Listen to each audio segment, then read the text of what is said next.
সহিহ বুখারীর বর্ণনা 3 নম্বর হাদিস, আম্মাজান আয়েশা সিদ্দিকা রাদিয়াল্লাহু তাআলা আনহার বর্ণনা, আউয়ালু মা বুদিআ বিহি রাসূলুল্লাহ সাল্লাল্লাহু আলাইহি ওয়াসাল্লাম মিনাল ওয়াহয়ি আর-রু'য়া সালিহা ফিন নাওম।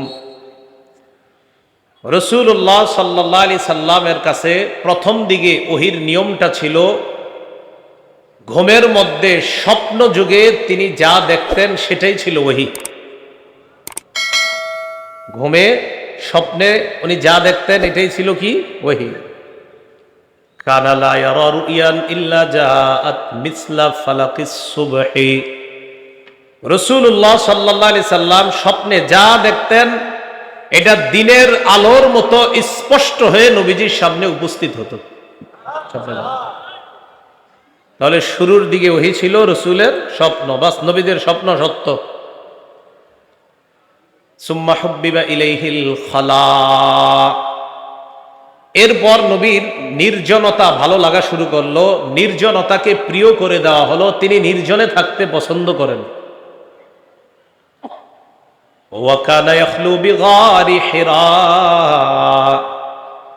রাসূলুল্লাহ সাল্লাল্লাহু আলাইহি সাল্লাম হেরা পর্বতে নির্জনতা অবলম্বন করা শুরু করলেন, নির্জনে ইবাদত করতে লাগলেন।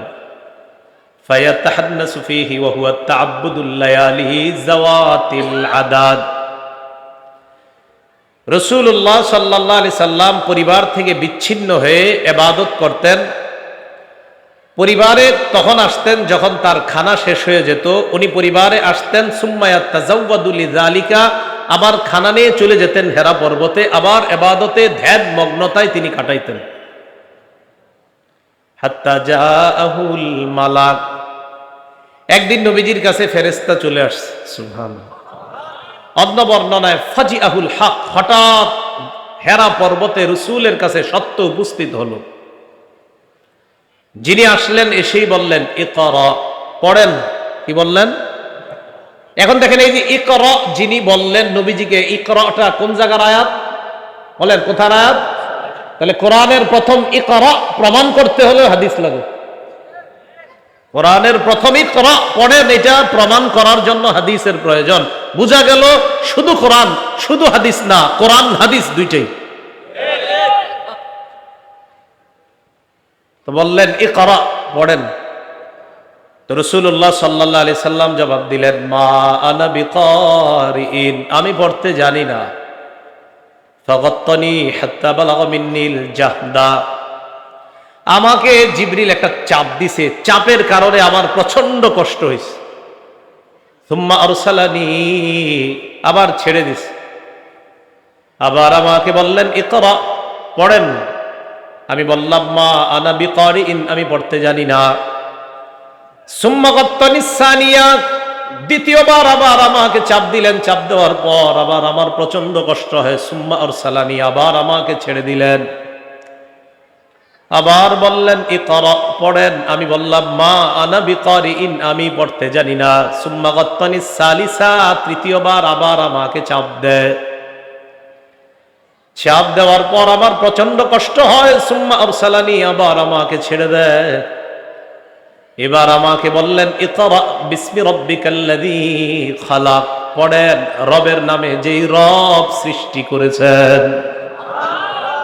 নবীজি বলেন যেই মাত্র বলছে রবের নামে পড়ার জন্য, আমি পড়লাম ইকরা বিসমি রাব্বিকাল্লাযী খালাক, খালাকাল ইনসানা মিন আলাক, ইকরা ওয়া রাব্বুকাল আকরামুল্লাযী আল্লামা বিল কলম, আল্লামাল ইনসানা মা লাম ইয়ালাম। রবের নামে যেই মাত্র পড়তে বললেন, 5টি আয়াত আমার মুখ দিয়ে আমার রব বের করে দিলেন। এখন এই যে কোরআনের ইকরা থেকে 5টি আয়াত আমরা প্রমাণ করলাম, কি দিয়ে প্রমাণ করলাম? কথা বুঝছেন? এটা কেন বললাম যে তাকাসুর, এটা যে কোরআনের সূরা, এই কথাগুলা যে আল্লাহর, প্রমাণ কি? প্রমাণ নবী বলছে সাহাবীদেরকে, সাহাবী পরবর্তী প্রজন্মকে বলছে। এইভাবে আস্তে আস্তে আমাদের পর্যন্ত আসছে। এটা আল্লাহর বাণী, এটা রাসূলের বাণী। আল্লাহর বাণী বুঝতে গেলে রাসূলের বাণী অবশ্যই লাগবে। শুধু কোরআন আর শুধু হাদিস, কোরআন বাদ দিয়ে হাদিস অথবা হাদিস বাদ দিয়ে কোরআন না, কোরআন সুন্নাহ, কোরআন হাদিস উভয়টা মানার নাম হলো মুসলমান। ভয়াবহ ফিতনা চলতেছে আমাদের। আল্লাহ বুঝার তৌফিক দান করেন।